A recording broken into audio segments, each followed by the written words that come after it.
pourquoi est-il allé au ciel? Verset 1. Que votre cœur ne se trouble point. Croyez en Dieu et croyez en moi. Il y a plusieurs demeures dans la maison de mon Père. Si cela n'était pas, je vous l'aurais dit. Je vais vous préparer une place. Et lorsque je m'en serai allé et que je vous aurai préparé une place, je reviendrai et je vous prendrai avec moi, afin que là où je suis, vous y soyez aussi. Il est monté au ciel pour aller nous préparer une place, pour aller nous préparer une demeure. Jésus veut enseigner à ses disciples que la vie qu'il passe sur la terre n'est pas le point final, mais qu'un jour, ils vont se retrouver avec lui. Parce que lui, il s'en va, il les précède auprès du Père pour préparer une place. Une place qui n'a pas de comparable sur la terre.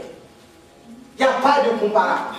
Parce que la place qu'il va nous préparer répond à tous nos besoins, à tous nos désirs les plus profonds.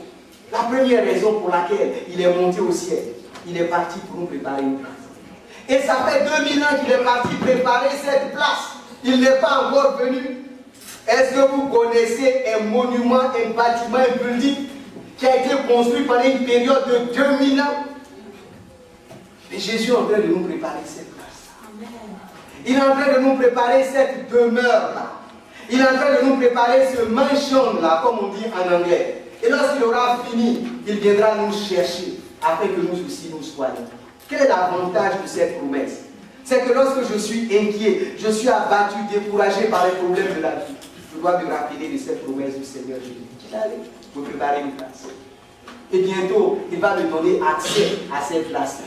À cette place, il y a la paix, il y a la joie, il y a la consolation. Il n'y a plus de larmes, il n'y a plus de factures, il n'y a plus de billes, il n'y a plus d'appels, comment est-ce qu'on appelle des collecteurs. Même le dimanche, à l'époque, les collecteurs nous appelaient du lundi à vendredi. Maintenant, les week-ends, même, c'est là qu'ils appellent le plus.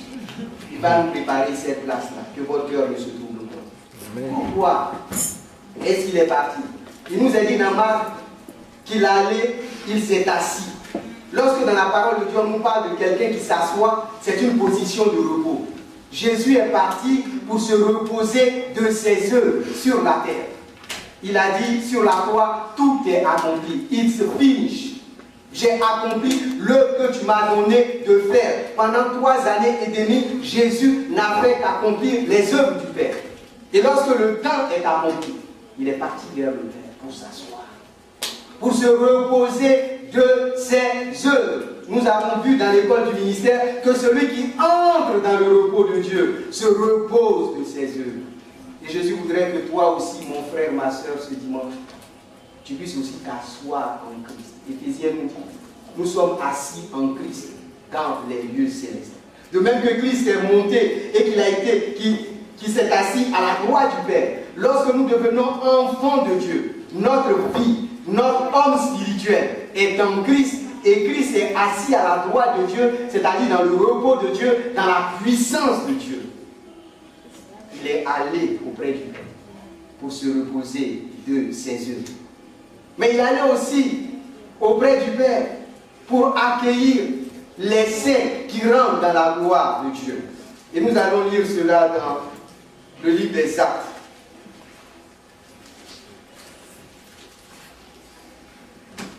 Actes chapitre 7, verset 55. Actes chapitre 7, verset 55.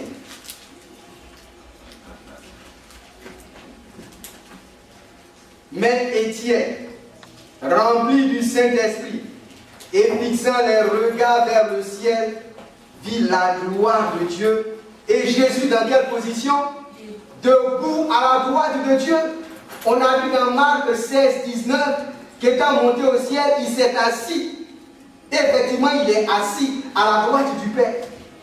Mais lorsque un croyant, un chrétien, doit entrer dans la gloire de Dieu par le principe de la mort, Jésus, notre Seigneur et notre Sauveur, il se lève pour accueillir celui qui rentre dans la gloire.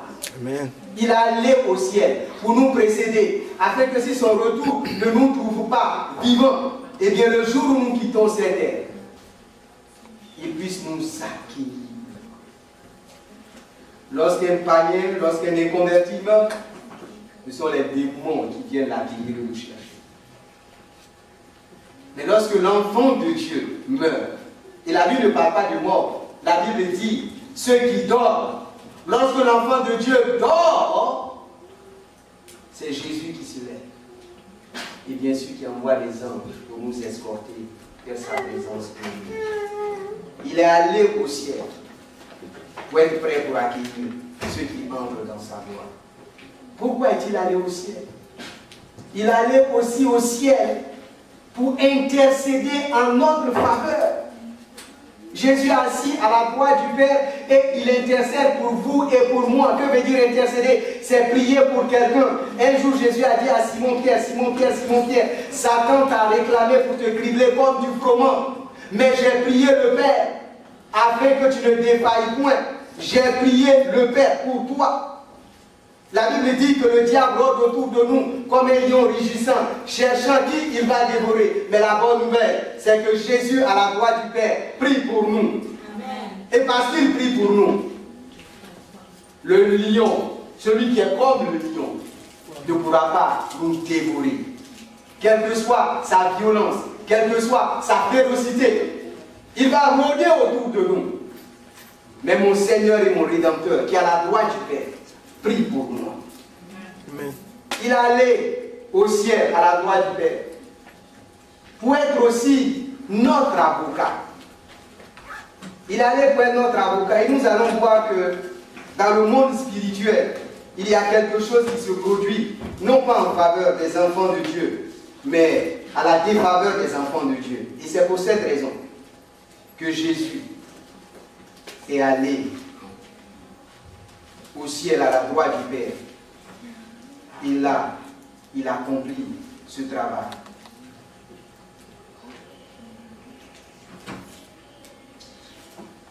Apocalypse chapitre 12.